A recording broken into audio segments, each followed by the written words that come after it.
Okay, we're live here. Oh, maybe not live, but we're taping. And I want to, again, prove to you who I am, because there's so much deception out here. This is the real Wendy Marie McCraw, or Majestic 12, as I'm listed. That's got some connotations to it. Majestic 12. Those of you that know what that is, that means I am aware of what's going on in the exopolitical situations. But anyway, I want to, this segment is the second part of the thing that I was doing on the first part of the About Me segment. This is part 2. So I'm going to cover a few things that you probably wanted to know or not know, but anyway, here they are. I told you in the first tape that I had that I'd first put 4 years in the Air Force. And that was a hell of a trip, because I was trying to be the sweet little boy that I was from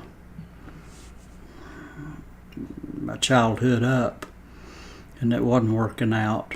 I was being as nice as I could, and everybody else was treating me like I was gay or something. They didn't know what, and I almost didn't either, but I was figuring it out a little. And my 4 years in the Air Force was torture. It just, all kinds of sexual jokes, innuendos, or whatever you would choose to call them. So I got out of that, decided I wasn't going to spend the rest of my life in an organization that I didn't feel appreciated in at all. So, and I'm not wearing any makeup today.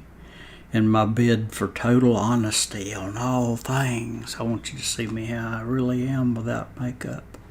At least for one time. I don't care, but at least for one time. Now, there are things that have happened to me. As I told you, I didn't like Westerns as I was growing up. Didn't like them. They made me mad. It's just, especially if John Wayne was in it, because, you had to have a bar fight. You had to have him ordering everybody around. That's the ordering people around part I didn't like at all. And he did the whole, everybody on the set, he ordered them around. He always had to be the leader in everything. Nobody's a leader in everything. That don't happen. Even in the Green Beret, he was a colonel leading an A-team on a strike. Colonels don't lead A-teams on a strike. Okay, they don't do that. They may visit a camp, yeah, but they don't do stuff like that. Alright, this is weird stuff that they've thrown in to make it look better, I guess. Anyway, there's things that I wanted to cover with you here that didn't get to in the first tape on About Me. Alright, if you're going to listen to me and follow me, you need to know something about who I am and what I've done, and, am I full of BS, or, can you trust what I tell you? That's important. So, what you want to do is look at what I've been through. Alright, I got out of the Air Force because that wasn't me. That just wasn't me. I tried it for 4 years. I got a 3-month early out because I was in England, and I was due for rotation back to the United States from England, And I just had 3 months left to go, so they said, well, you can just take an early out. You don't have to go report to another station. Just go on home. So they do that sometimes. It's not a big deal. Anyway, I got honorable discharge out of that, and then 2 years later I got a honorable discharge from them again, because you're obligated to a 6-year obligation if you do join the service. So I got 2 honorable discharges from them. One when I left and another one after 6 years. So they came in the mail. Great presentation. Yeah, it came in the mail. All right. In the meantime, I went to school and studied forestry, and some of the subjects with that included wildlife and animal care. Taking care of the wild beast out of the field out there. But during that time, I decided I wanted to get back into something. So I did, and I had always wanted into the Green Beret. Now, I got in kind of like through the back door, okay? I'm not going to lie to you and tell you I went to Fort Bragg and went through every damn school they had, because I didn't. I didn't do that. Here, back in the 70s, the Vietnam War winding down, what we had was Company C, 3rd Battalion, 11th Special Forces Group out of Winston-Salem, North Carolina. Army Reserve. Yes, they had Army Reserve. Now, I've heard that they've had National Guard too, but I didn't follow that.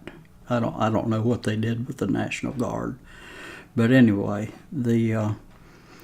my group in Winston-Salem were hardcore. I mean hardcore. CCN MACSOG people. That's right. They'd been out there. Not only, and a CCN is Command Control North. Well, there was also a CCS, Command Control South, Command Control Central, CCC. Well, they had that, and under what they called Military Assistance Command Vietnam Studies and Observation Group. But that was all code. Studies and Observation Group, SOG, meant Special Operations Group. That's what it meant. And they just give it a little fancy cover name of Studies and Observation, which they did a lot of that too. They told me about everything they did. They wanted me to know. So if I was part of their team, hey, I better know how to act like it and be part of it. These guys, there were 5 of them. One of them's name was McClellan, big, tall, lanky guy. Another one was Stenekis, George Stenekis, a little short guy from East Europe. I don't remember exactly which country, but he was from East Europe. Somewhere near Czechoslovakia or something like that.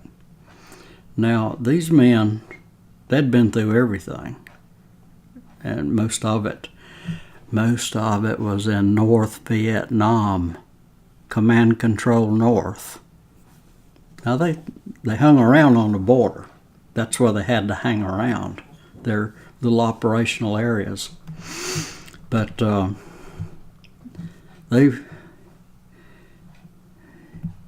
taught me every dirty trick you can do. And forget waterboarding. Are you kidding, for a prisoner? No, you don't waterboard. You do a lot of other stuff. And that don't include, forget that mess about taking them up in a helicopter and dropping them. No, they might have done that somewhere. But these guys, they took care of it personally right there. Now, what I'm trying to tell you is, I didn't go to Vietnam. I didn't serve in combat, but I've been trained by the worst quiet killers on the face of the earth.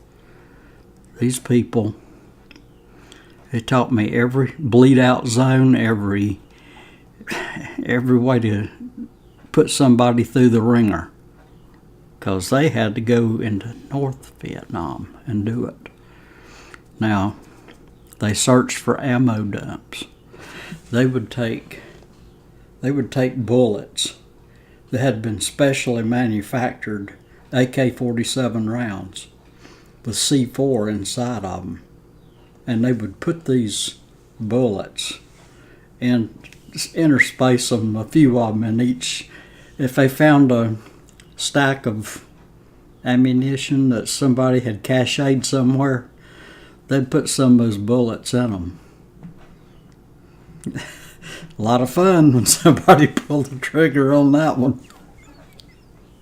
You scare half the unit to death, because it would blow up and maybe take 2 or 3 people or more with them.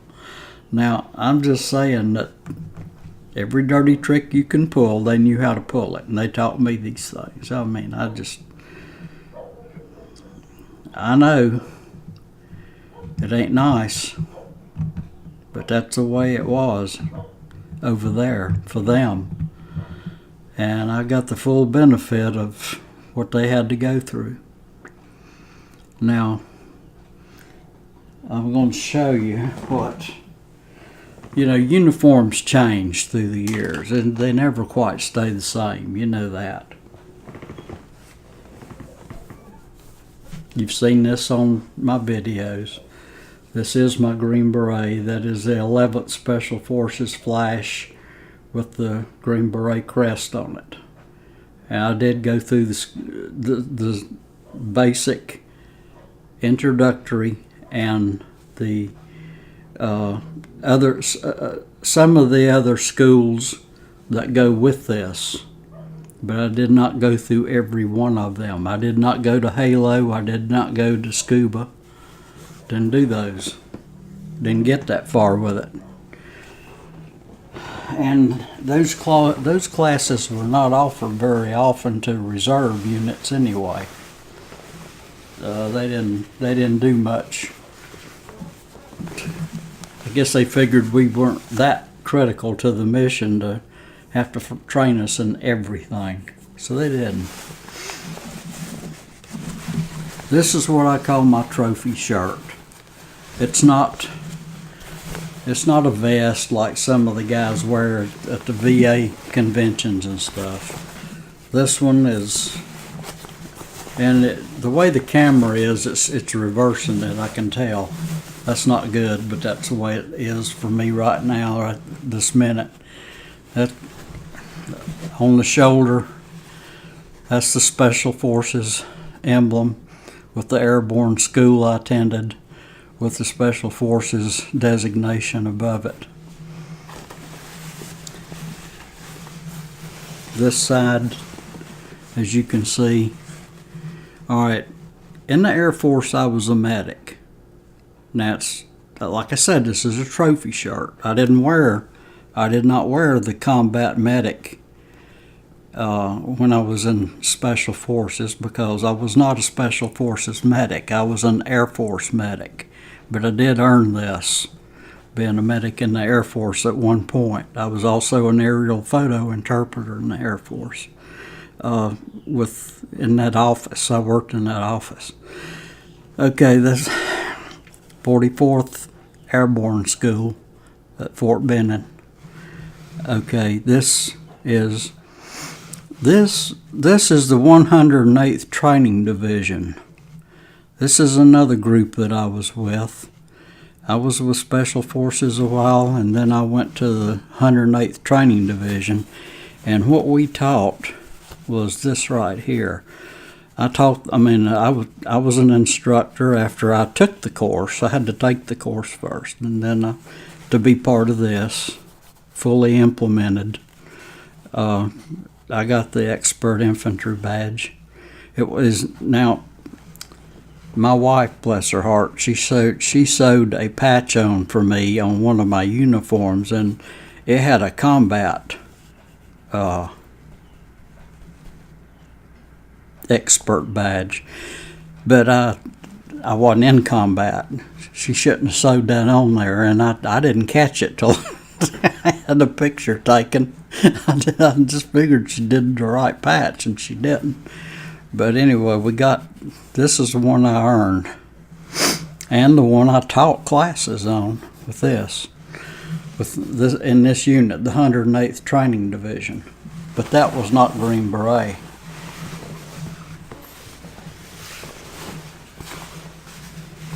Now, on this side, with my name, I've got a Special Forces pin here. I've got a Vietnam era. I wasn't in Vietnam, but I was in that era pin. And I was 11th Special Forces veteran, and my name.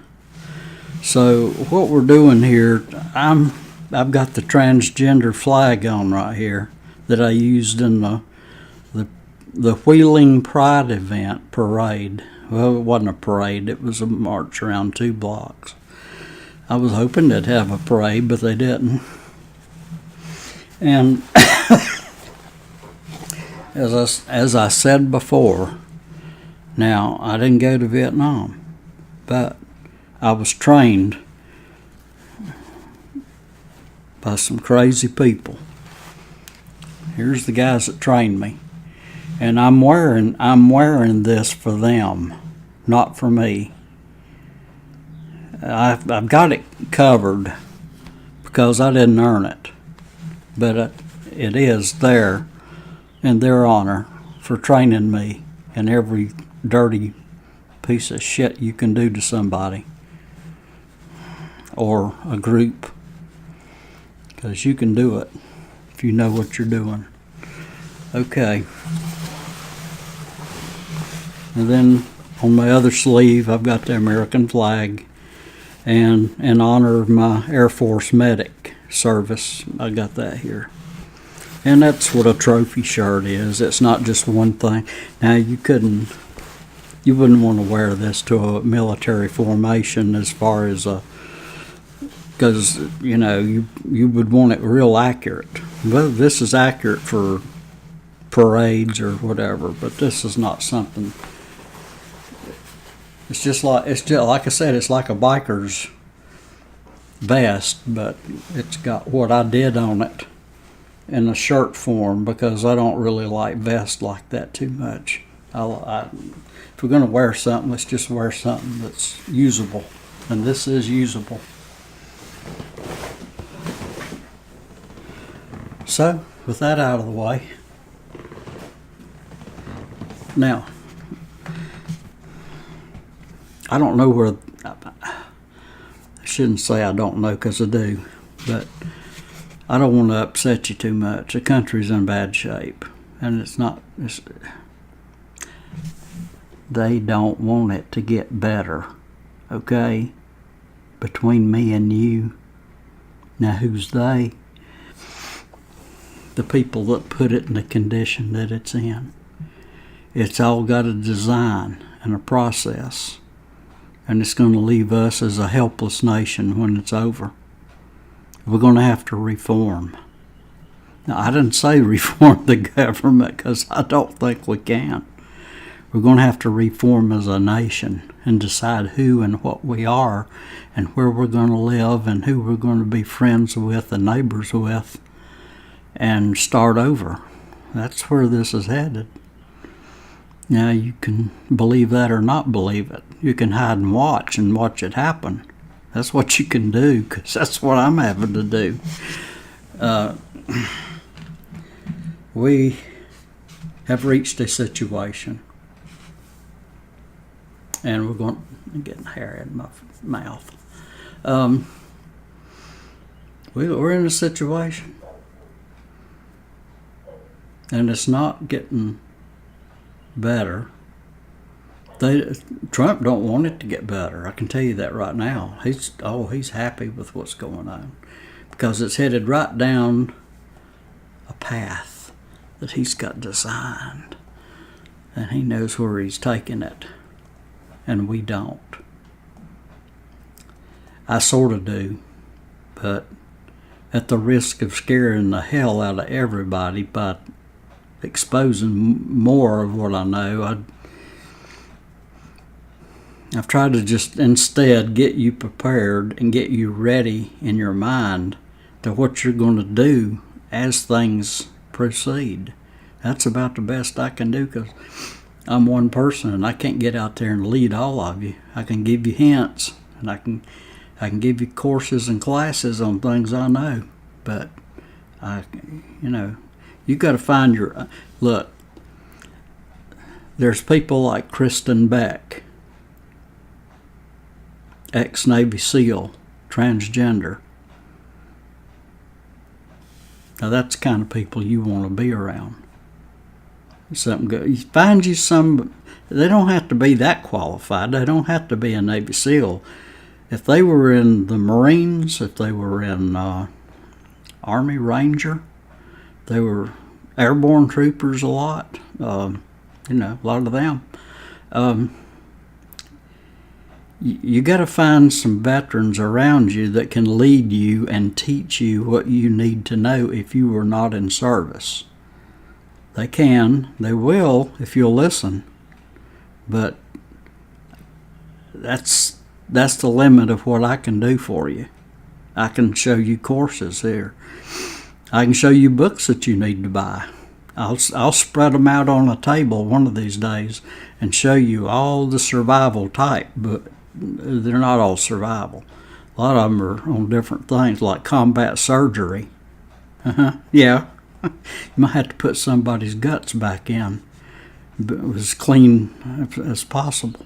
You don't know what you're going to have to do. You have to be ready for all of it. You have to have little courses on this, little courses on that. Find out how to make a prisoner talk. That ain't all fingernails either. So you need to do things to prepare yourself. Even you can make it fun. I mean, you can go camping. You can do all kinds of things with the family, and I'll get them ready to know how to respond if the power grid goes, along with the internet and every electrical device that you've ever had fun with dies on you. What are you going to do? You ever thought about that? You sit around in the house with no power and think about things like that? And when the power goes off with a storm, you sit there and you notice, well, the whole house died, didn't it? The clocks don't work. Well, anyway, you might as well laugh about it, because if you ain't ready for it, you're gonna wish you were. So this is the sort of thing that I'm trying to get people thinking about. And I put on Twitter the other day, yesterday I think, I talked with a lady that is in local government around here. And you know what's on the mind of a lot of the city governments and county governments in Tennessee? A lot of people from the coast. They're not that far away from here. And when all this flooding starts, what they're saying, 12 years? Well, they're starting to think about that right now up here in Tennessee, where you got to go over 2 mountain ranges to get to where I live. And people are going to start looking for higher ground to live on. So the thing is, the governments are starting to think about that, and start wondering and planning, and everybody's not jumping on the bandwagon about it yet, but they're looking at it. I'm just telling you that right now, that if you live in a mountainous area, you're going to have company. It's going to be a lot of company. All the flat places are going to look like parking lots. with tents spread out and stuff, and people are going to come visit you. As the global warming picks up and all the ice sheets melt, well, yeah, it's going to happen. But that's part of, see, the U.S., you can count on Washington, D.C. shutting down by then. They've already considered that anyway. They're moving, look, it will be a park as long as it exists, where you can go there and see all the monuments and all the little pretty things they put around to confuse you with, like their little Masonic memorials here and there. But they're moving to Cheyenne Mountain. They're going to leave the East Coast setting dry, or wet. Yeah, it's going to go wet. And so they're already looking at moving the government operations up to Colorado. Yeah, they've been planning that a good while. There's a huge base underneath the Denver airport. They're not showing it. They're not telling about it, but it's there. So they've got that set up like that, and a lot of government agencies are already there. They're set up and ready, and FEMA's one of them. One of the main ones is FEMA. You see, FEMA, they've got about, I'm telling you things I really should wait till another tape to tell. But I don't know. I kind of wonder a little bit once in a while. Maybe it's my age. I don't know. But, well, anyway, FEMA's going to wind up running the country. It ain't going to be no more presidents. They've done made their mind up with that. Donald Trump is your probably one of the last. I don't know. I ain't going to say he's the last, but we're going to go off into emergency mode, and when we do, that automatically suspends the Constitution and throws us into emergency powers totally. And FEMA, that's their responsibility. You can send all your governors home.